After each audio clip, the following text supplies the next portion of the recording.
Cette émission est conçue et réalisée par des membres de la communauté en collaboration avec Nous TV.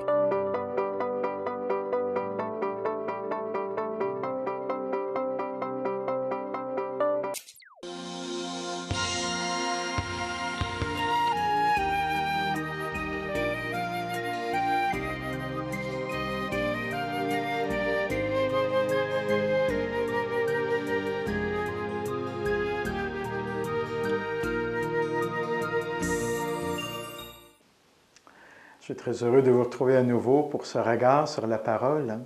Aujourd'hui, en ce mois de mars, puisque nous sommes en plein cœur de la période du Carême, je vous propose d'aller dans la vieille ville de Jérusalem, où ensemble, nous allons évoquer une très belle portion d'un pèlerinage qu'on peut vivre en Israël, qui est le vécu du chemin de croix.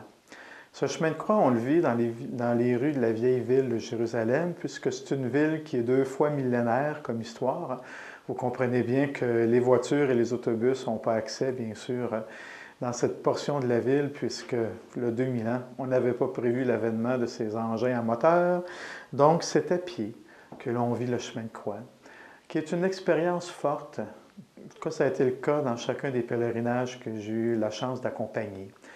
Avec la guide qui accompagne ces pèlerinages que j'ai vécus, on se donne toujours une journée complète pour vivre le chemin de croix afin de vraiment pouvoir approfondir et vivre dans notre propre corps ce que Jésus a vécu à sa passion et pour être encore plus en mesure de nous unir à toutes les souffrances qui sont vécues aujourd'hui, souffrances dans lesquelles Jésus se rend présent, Jésus se fait proche pour nous accompagner et nous démontrer l'amour inconditionnel du Père pour chacune et chacun de nous autres. Ce chemin de croix, on le vit en intériorité, même s'il y a une bonne portion, vous allez voir avec les photos qui vont être ajoutées à mes propos, qu'en traversant le quartier musulman avec son marché, que ce n'est pas si évident de pouvoir s'arrêter, méditer, contempler, garder des temps de silence, parce qu'on est dans une rue très étroite du souk, donc du marché arabe. Il y a beaucoup de gens qui circulent, les gens viennent faire leurs emplettes la journée, les marchands sont là pour nous proposer leurs produits, etc. C'est toujours un peu déstabilisant dans un pèlerinage de vivre une expérience comme celle-là lors du chemin de croix.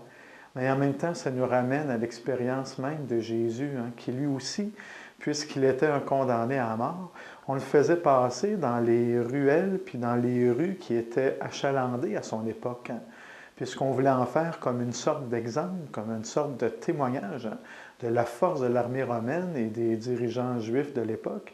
Donc c'est sûr que Jésus, c'est dans le trafic qu'il a vécu son chemin de croix, comme on peut le vivre aujourd'hui.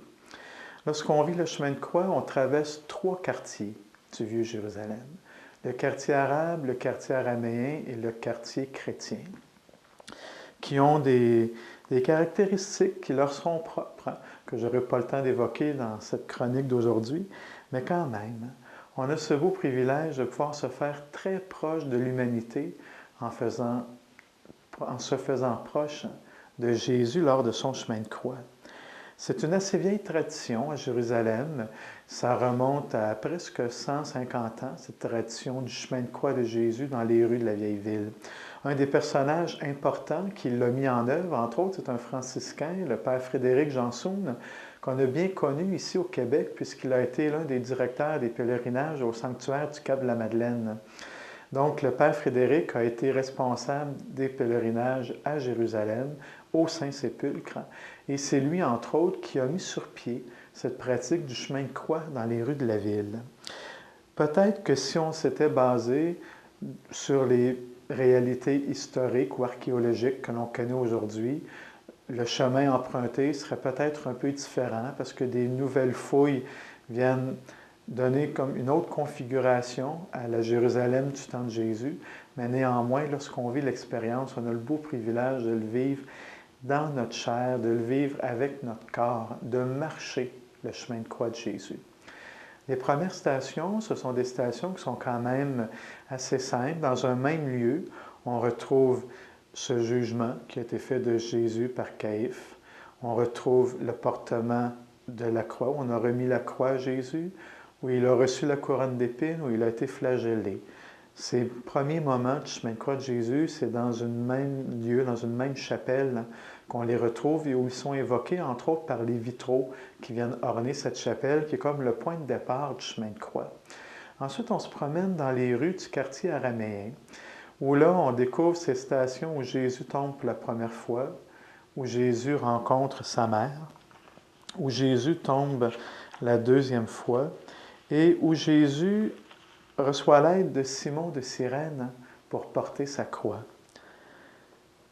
Par la suite, on arrive dans un autre quartier de la ville où on retrouve cette belle figure de Véronique qui vient essuyer le visage de Jésus. Par la suite, c'est Jésus qui tombe pour une deuxième fois. Jésus qui est consolé par les femmes de Jérusalem. Et c'est une station, celle-ci, qui est toute simple. C'est sur le mur de la rue. On retrouve une croix qui a été gravée à une période de l'histoire, qu'on ne sait pas trop lorsqu'elle a été faite. Mais la station est très, très simple.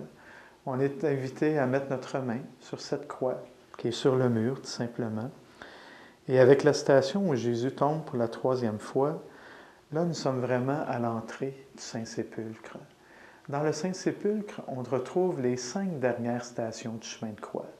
Le Saint-Sépulcre, c'est l'une des églises chrétiennes les plus importantes au monde, parce qu'on retrouve justement dans ces lieux le rappel de Jésus qui est dépouillé de ses vêtements, de Jésus qui est cloué sur la croix, d'un Jésus qui meurt par amour pour nous, où Jésus est déposé sur le sol, où son corps est oint d'huile et lavé après sa mort. Et c'est là qu'on retrouve aussi son tombeau. Donc, le Saint-Sépulcre, c'est le lieu de la crucifixion, de la mort de Jésus et de sa résurrection. Donc, pour nous, croyants et croyantes, c'est un lieu qui est extraordinaire, qui est très déroutant aussi, parce que c'est immense, cette église-là. C'est une église dont la construction a débuté dans les années 300. Donc, vous voyez un petit peu 1700 ans d'histoire qui a été agrandie au fur et à mesure qu'on a fait des fouilles, etc. Il y a 7 confessions religieuses qui animent ce lieu important de la chrétienté, où chacune a des horaires précis, où chacun a des temps de pouvoir se rassembler dans le tombeau de Jésus, de pouvoir aller prier sur le Golgotha où on a planté la croix de Jésus, etc. Donc, c'est un horaire qui est un peu difficile à gérer, mais en même temps, c'est un lieu où on ressent beaucoup la ferveur des gens, où on voit la piété populaire qui est à l'œuvre. Je trouve que c'est un bel aspect d'un pèlerinage aussi, de pouvoir goûter à toutes ces pratiques, à ces sensibilités. C'est beau de voir un groupe de Mexicains qui s'approchent, un groupe d'Allemands et de différents pays dont ils ont la provenance, de voir leur recueillement, de voir la manière qu'ils ont d'exprimer leur foi. C'est beau de voir tous ces visages que la foi peut prendre dans notre quotidien.